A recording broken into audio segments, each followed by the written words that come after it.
Grace and peace, brothers and sisters. Thank you guys so much for clicking on today's video.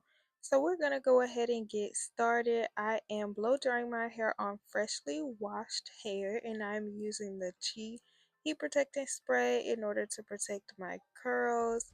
I will be doing a braid and curl style for today's style.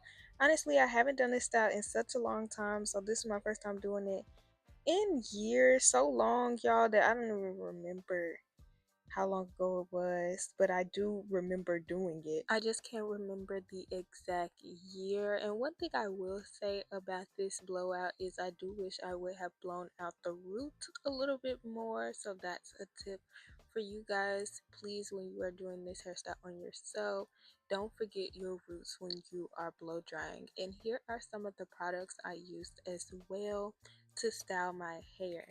One reason I wasn't really bothered by my roots is because I knew that in a few days I had a hair appointment to get my hair straightened.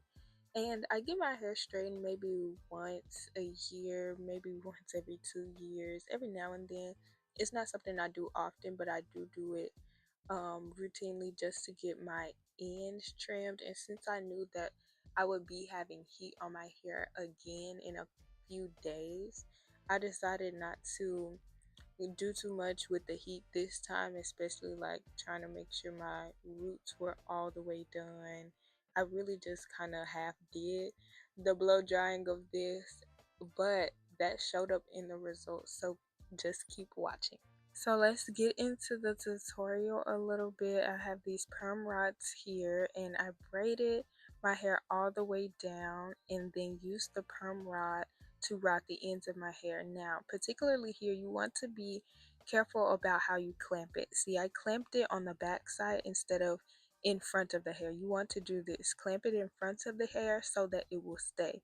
If you clamp it on the back, it will just roll down, and while you're sleeping, they will probably fall out. I also would say pay attention to the amount of hair that you are separating when you are making each braid and making each part, because depending on the size of the braid, you may need a different perm rod. So some perm rods that are bigger, they may need to be allotted to bigger braids, bigger plaits.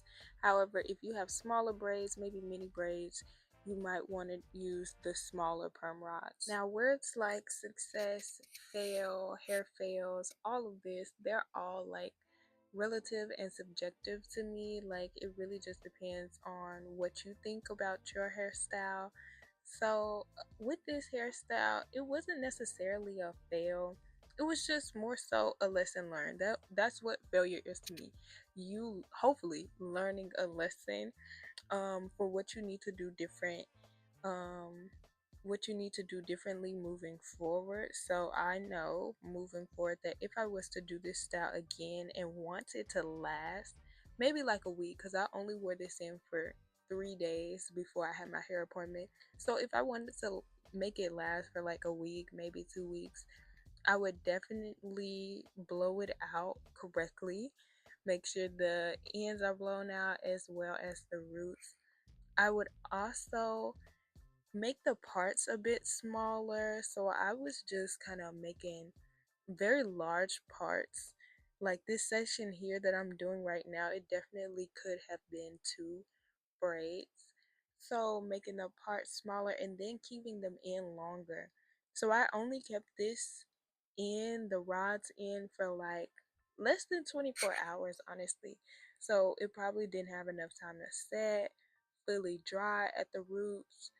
So the results are coming up, and let me know what you guys think in the comments. So here is the takedown process. I most likely always just put some oil on my hands whenever I'm taking down a style, and also be careful with how you roll the rods when you're taking them down. You want to make sure that you are keeping the rods the same way as the way that you curled it.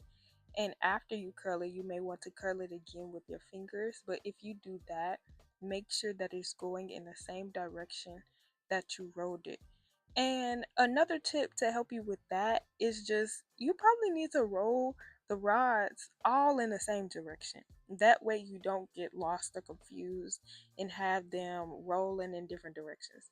I roll mine in different directions, which you will see at the end with how the ends are going every which way.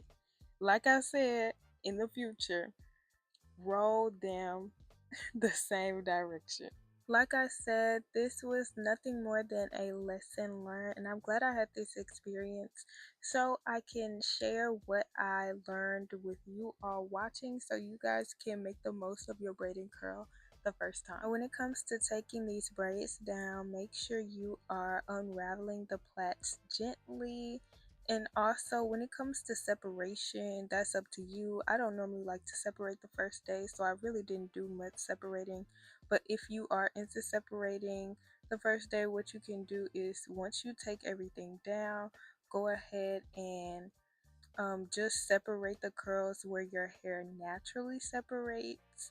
And then if you want to pick it out, you can to make your hair bigger, to get you a little bit more volume. So here are my day one results, y'all. And another lesson that I want to share with you all is if you don't want the parting showing in the middle, like I just parted my hair straight down the middle, you could also do brick layer parting. That way you don't have a big like parting right down the middle of your head.